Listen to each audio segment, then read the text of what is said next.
Hello and welcome to the Friday night with me, Rob Gutmann, not Neil Atkinson. After a tough day's podcasting, I like to enjoy a smooth pint of Erdinger, Phil Blundell, who are promoting this show for us. Damian, Kavanagh, Pete Bolster. It's all 5-6 days on, isn't it? From one of the worst days of my Liverpool supporting life. I don't know about you guys. I just don't want to. Just feel extreme. And yet by Monday morning I felt fucking bereft. How do you feel 5-6 days on, Phil Blundell? I mean, I felt all right about an hour after. To be perfectly honest, I just found it reasonably easy taking me. I had about a 35-40 minute walk back to where our coach was parked, and by the time I was back, I was just all right with it. I had a chat on the way back with one of the lads and sort of very sanguine about it, to be perfectly honest. I don't know whether it's that I've seen us lose European Cup finals and losing a League Cup final sort of pales into significance in relation to that, but I just sort of felt all right with it, and I think it's possibly easier to take when you can look at the game and go, we just weren't very good, and I think that there was no bad luck story, there was no players who missed sitters or someone made a mistake, like say for example Karius in Madrid. There's nothing to really hang your hat on. There was no Courtois, for example, making 27,000 saves that you were like, how have we not scored here? We got what we deserved, and just one of them where we move on from it, and I was broadly speaking all right with it quite soon after. Yeah, I suppose, Pete, it's not. Yeah, obviously, at the end of the day, it's only the fucking League Cup, and we've got a title to win, and everyone was saying that. It's not. I'm exaggerating saying I felt bereft, but I think I felt upset at just how poorly this Liverpool team had performed, and how the minute I then clicked online, which was a big mistake, you suddenly saw that the building narrative that I think started to kick in after we were poor in Paris in particular 10 days before, that maybe we're not all that, was now given some oxygen. And of course, one's got to rise above the bants and all the nonsense. But we did give some more ammunition to that kind of nonsense.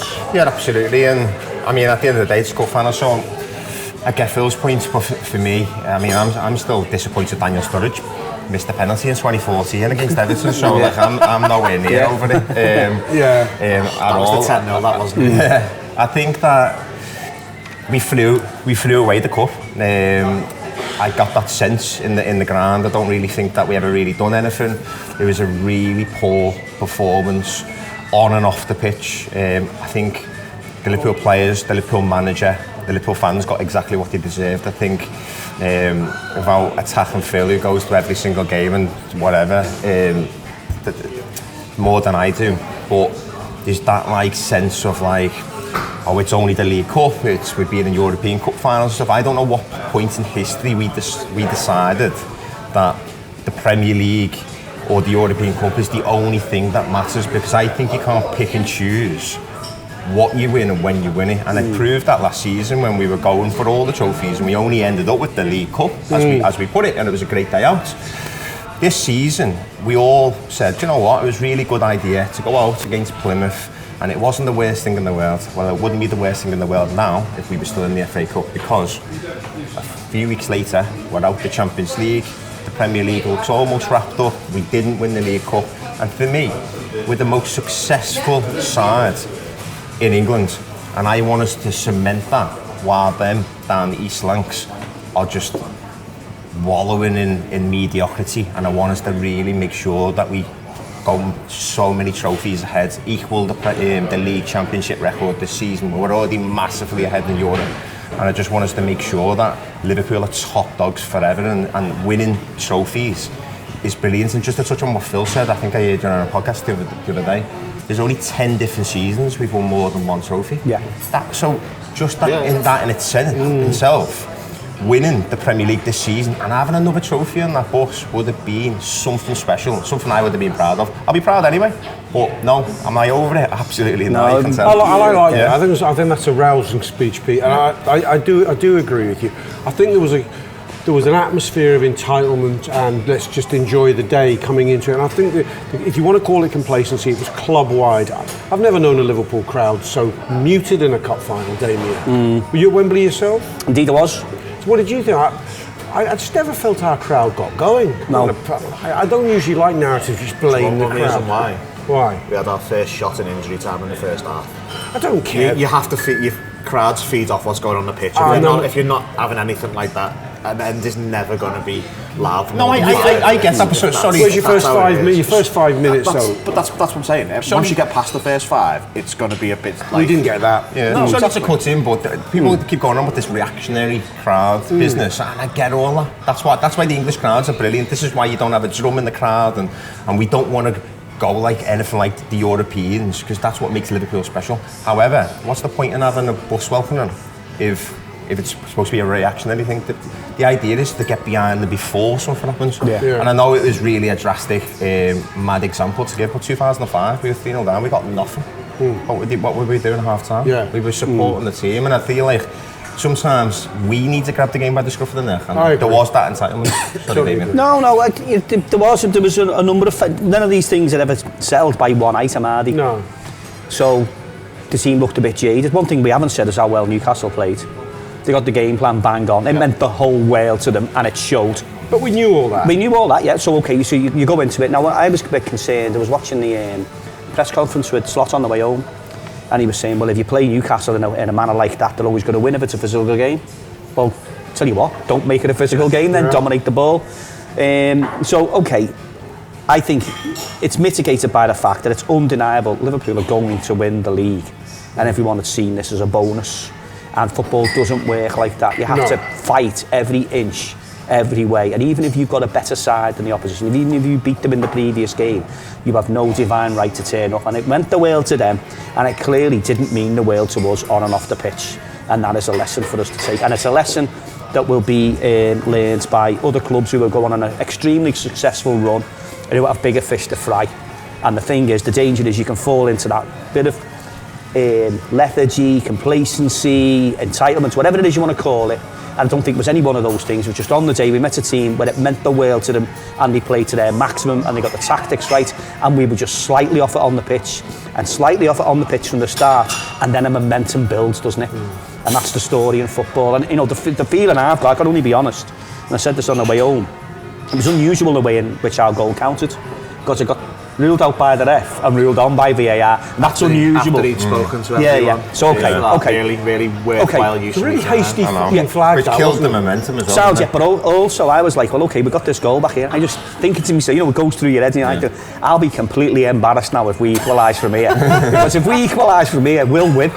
Yeah. And it will be the most undeserved final. I was ready for it. Now, don't get me wrong that I took it. Do you know what I mean? And it would have been great. So, how do you feel about it? Yeah, flat. Yeah, and I thought that was a lot of effort, and that felt really flat on the way home. And I'll go back to it again. You've got to be honourable and gracious and magnanimous, especially when you're 12 points clear at the top of the league, right? And I think that played into it. Yeah. So I'm talking, I didn't get involved in conversations. I was just walking up the road to the station, and I come across the Geordie. I was like, congratulations, lad. I didn't want a big conversation. I just knew, we know what it's like to win something that means the world to you. That was their day. They deserved it. And I like them. Yeah, I've got no problem with anybody really. There's very few teams I've got issues with. And so it was just one of those things. And what I can say is Newcastle, so I get where you are, and I get where you are as well, and I'm in the middle. Right, okay. So, can anyone deny that Newcastle deserve to win the League Cup? Nope. In every way, shape or form? All right. So, and the team that goes on to win the FA Cup will probably be the team that deserves to win the FA Cup. And the team that wins the Premier League will be the best team in the country, and they'll deserve it too. And do you know what that's going to be? It's going to be us. Okay, so get your head out your laces.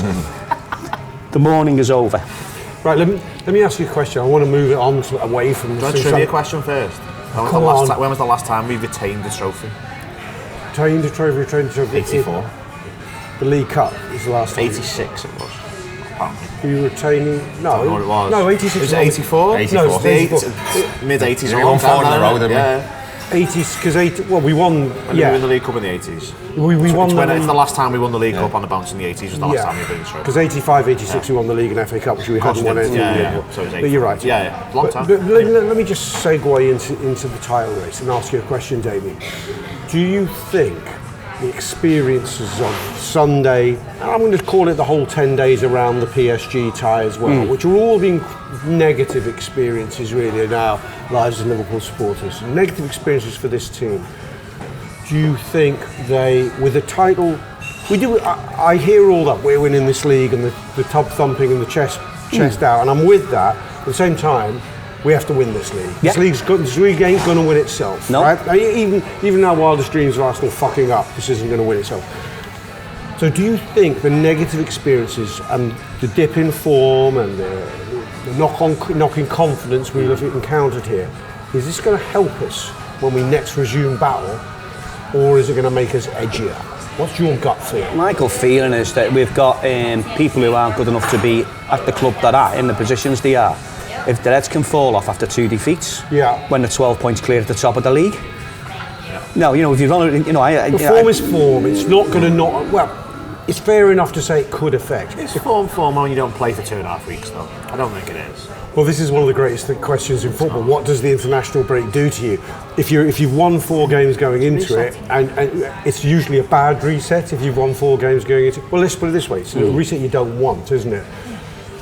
Coming into it with bad form? Well, there's the question. It might not be the worst time, and I mean, our players are usually going to be asked to play both games, and so everyone thinks it's a rest, and it's not for our key players. But then, you might find a situation where... And then we don't play the cup weekend. There you go. So there's that one. So that bounces in our favour. And then you might be in a position where our players aren't used for all of those games, and it's just like, that was then. I mean, the motivation there has got to be... Liverpool's players will know that they're the best team in the country. They had a chance to win a Wembley final, and they dropped the ball completely. And they were outplayed by a team who they know that they're going to finish higher than, and they know they're going to be better than. So, and they're going to be, and they're all going to have felt as flat as we did, at least for his first half an hour, right? An hour, certainly for how long as I felt on the way home and in the morning, and how flat you've felt. That's got to drive you on to say, I ain't feeling like that again. I ain't feeling like that again. And then at the club, we've got the unique position with the league championship, in the fact that we haven't won it as often as we'd like to in recent years, and we haven't won it for 5 years. And then when we did win it last time, we weren't able to celebrate together. And if Newcastle's celebrations are rich, deserved, and if I was they, I'd still be on the ale now, right? But I tell you, if you think that's going to be bigger than the party we're going to have when we win the big one in front of our own fans, I'm going to think that's a misconception. So it's a driver. Something like this has got to be a driver, and if it isn't, we haven't got. You're not at the right club, because life is setbacks. All right, hold this thought, because we're going to go to a message from our sponsors, and after which I want to talk about, not only did we not get a chance to celebrate it, we didn't really get a chance to defend it.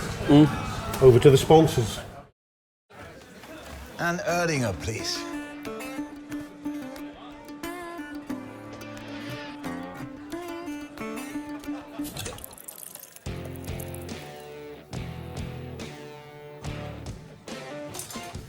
Stop! Don't forget the best bit.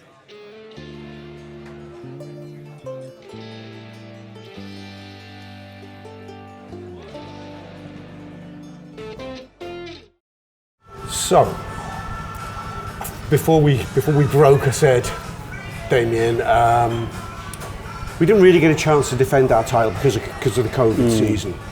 So this is my way of sort of saying, we assume we're going to finish the season the way we want to finish the season. Yeah. But what does next year hold? Because so much is in flux. It's a really fascinating time.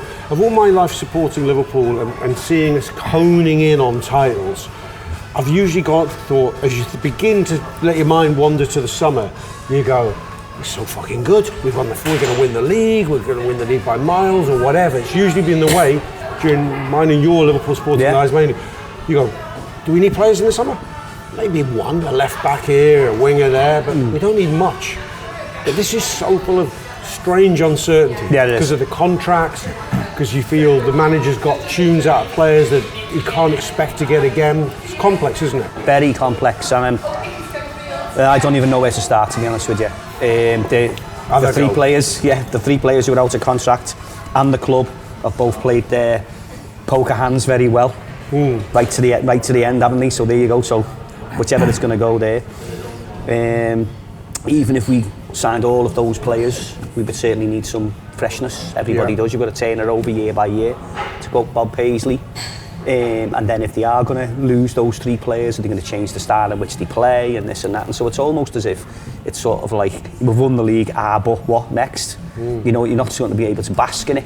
You know what I mean? The only similarity I can think about winning something like that and feeling, but what next, was 77, Keegan's leaving. Yeah. And it was like, when you've just won everything, and now the best player in Europe's gone. what are you going to do? Do you know what I mean? I can't really struggling to think of anything that comes anywhere near this, and this beats that. Do you know, because the this only is other three thing players. in recent history I think of, we didn't win the league, but in 13-14 we morally won the league in my head. Okay. But we didn't know if we could go again. I felt we finished... Well, we knew we couldn't, didn't we? We knew we couldn't. we knew we couldn't. We knew we were Yeah. losing Maradona, or Suarez, but that's... But what I'm talking about is this is after winning something. Yeah. After reaching the pinnacle of what you reaching wanted. the mountain, yeah. The biggest thing you've wanted since the start of the season, and you've reached it, and then you've lost these players. So there's a whole load of trust that we have to place in the people who run our club. You've got to look at the players and say, well, is the grass really going to be greener? And okay, you could there's no doubt you could earn more money somewhere else. Fair play to you, I don't pay your mortgage and look after your family inheritance. You know what I mean? But are you going to go to a league that's better than this? You're going to play in front of a crowd that's better than this, and you're going to win the trophies that you want. What's in it for you? And I don't know the answer to that, and they're entitled to their positions on that. Liverpool have played a bad hand in allowing it to get into the last 12 months for 3 at the same time. But they don't hold all the cards, because players just renew contracts for as long as they want to, if they're the boss players. So, for example, people talk about Trent should have extended for longer last time, but Trent might have just said, well, I'm not extending for any longer than that. It's a different structure at the top as well. Yeah, and then the whole PSR turns into it, because we're walking around like we're the only team who's got a problem, and we're not. Well, let me ask a question. In fact, I'm going to ask it to our resident man on the inside track in the betting industry. Okay. What do you know or think the odds are on Liverpool to win the Premier League next season now? What would you guesstimate if you don't know exactly? That's probably to win the Premier League. Yeah. You're probably looking about 4-5 to 1, I reckon, for next Do you think we'll be favourites? Has it stood? No, I don't think we'll be favourites. Who would be favourites? I think Manchester City will still be favourites. I think you might end up with a world where Arsenal are slightly shorter priced than Liverpool, but I think it would be Liverpool and Arsenal sort of fairly closely matched Manchester City favourites, and that then tells you a lot, everybody else sort of, have a name a price and you'll broadly get what you want, sort of thing. I find it a little bit awkward, because I don't think you'll genuinely know the answer of how Liverpool's summer this summer goes for 2 or 3 years, really. Because even I get the idea that it's keep this player, and I'm not like, I would, in an ideal world, all 3 stay. But at the same time, if they do go, there is a world where we sign good players again. And even players that we sign in June, you might not be having them necessarily in a year's time. You might be looking at it going, hang on, this fella's brilliant. And it's just not that simple. And Salah, for example, I think there's a world where Liverpool may need 6 or 7 players this summer, regardless of whether you lose Salah or Van Dijk or not. I agree. If you're telling me that the best approach to sign 6 or 7 players and then make one of your other players who's 33 in the summer, is he? He's 33 in June, isn't he? You make him one of the most highly played players in world football. I've sort of got conflicting feelings on this, because it's like, I obviously want to watch Mohamed Salah play football, but if you're signing 6 or 7, he's going to AFCON as well next winter. Is he? That's at Christmas, that's 6 games. That's 6 games gone out the season already. If you're saying that we need this team to gel for a period, what is it that he's offering that's worth you 350 grand in that? So we're selling Salah? I'm not saying sell it, because we're not actually giving him away. The more I sort of get closer to it, the more I can see that one making less sense. Van Dijk, I disagree wholeheartedly with against letting him go, because I think he's got a long time left. It's easy to imagine with Virgil. It's easy to imagine with Virgil, watching how he plays the game of football, that he could more or less sustain what we're seeing this season for at least 2 more seasons. The only one concerning thing was there was a link to the MLS the other day, and it said, he fancies the MLS, and I'm a bit like, if he fancies the MLS, I'm not really sure it's a great idea. He's not backing himself. Exactly. That's obviously a rumour. If he went to the MLS, I wouldn't be going, well, okay, this is great. But in terms of the football that you're watching, in fact, to come to you on it, Pete. In terms of the football, let's talk about it. Let's just park Trent for a minute, because it's a whole different issue with Trent.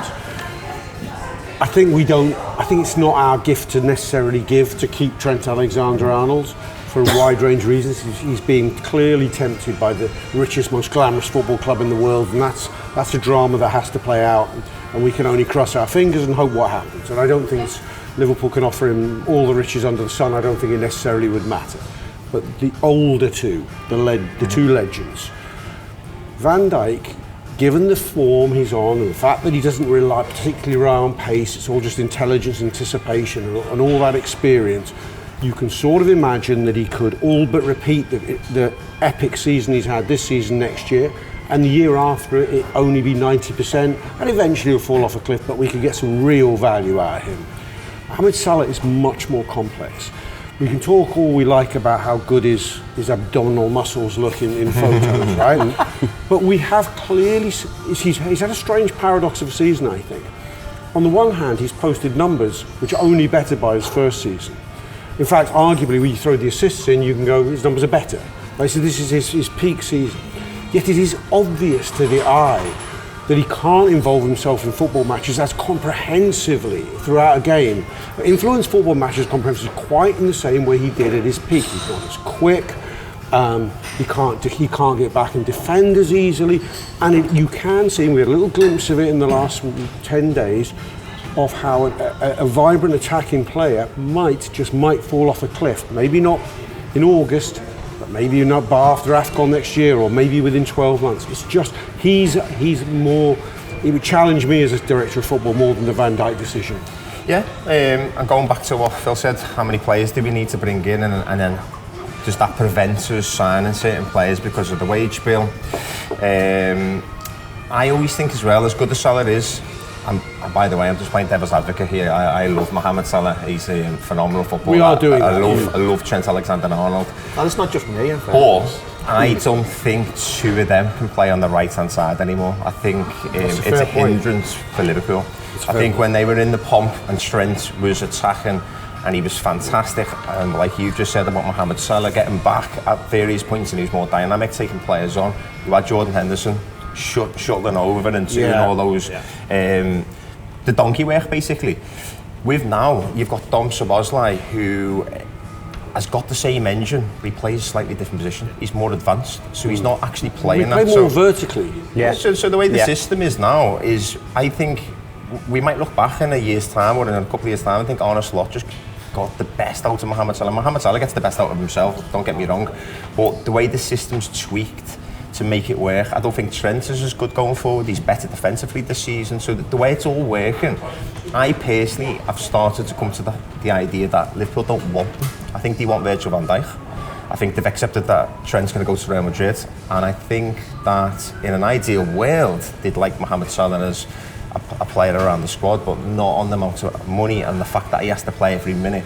I think they want to freshen up the squad, and I think Liverpool are fine with letting this play out, win the Premier League. Thank you very much. You played for Liverpool. You've done a fantastic job, and we wish you all the best. I think that's how it's going to play out, and I think Liverpool needs to bring players in. I think the freshen the squad up thing's really interesting. I think it's really hard to freshen the squad up while you've got a 33-year-old earning £350 a week, because that 33-year-old, his ambition is win the Champions League, win the Premier League, win the League Cup, win the FA Cup. Now. Yeah. And if you're freshening the squad up, you're thinking, okay, we'll do as well as we can this season, but it's about a year in the future, 2 years in future, 3 years in future. It's different. It's different interests. Yeah, but it's two different things, isn't it? It is about winning now and in a few years. Yeah, that's the hardest thing in the world. So absolutely. I don't think I've said this a few times. I don't think it's how much Mo wants. I think it's how long he wants it for. Yeah. Do you know what I mean? So Liverpool could just... It's about a 1 year extension. I don't think anyone would be talking. Yeah, that's what I mean, yeah. So he'd obviously want the surety and security of that. And he said, well, I can go and get that somewhere. And he said, well, you're going to have to then, aren't you? And that's a brave decision.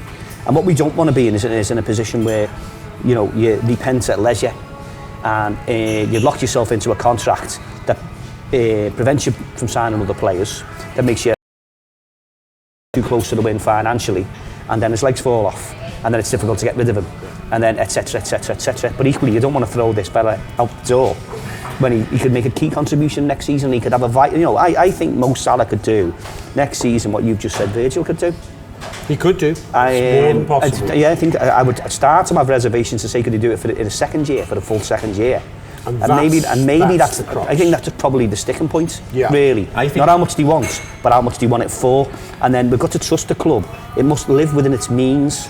And if it says, well, okay, we can have another year of glory next year, and we can be the world champions in 2026, but then we're going to be like needing 5 or 6 of the 11 in the next window, and there's no maybe about it, then that's a dereliction of duty by the club. It's got to sort of move, and this is what makes it interesting and fascinating and quite frankly scary for us, because we've got the best team possible. We're talking about players who have got a case to be in Liverpool's all-time 11. I'm not saying they are, but they've got a case to be in Liverpool's all. Now, coming from us, that's some statement.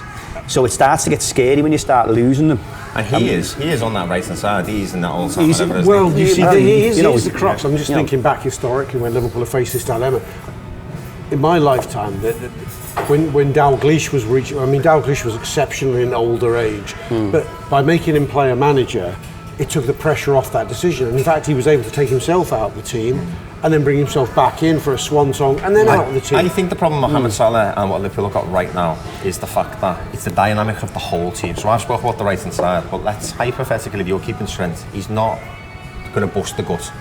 I'm not slamming him as a footballer, but if you look at the team, you've got your right back and your left back who haven't got the same legs. Andy Robertson's got the same legs. You've got the midfield, you've got Szoboszlai and you've got Gravenberch who run all day and they have to play every game because your third midfielder, McAllister, isn't a runner. The player that you bring on, Jones, is not full of pace. The next midfielder, Harvey Elliott, is not full of pace. So therefore there's too many in the Liverpool side already, never mind in a year's time if Salah's legs fall off or in 2 years' time. There's too many now that can't do what we all want them to do. See why they want Stanley Gordon, don't you? I think we're still in for them. We need power and pace in that Liverpool side. Well, I still think on this fine Friday night with the weekend starting here, I've managed to inadvertently turn an established show into an award-winning transfer. we wouldn't have it any other way. Cheers, boys. Good night, everyone.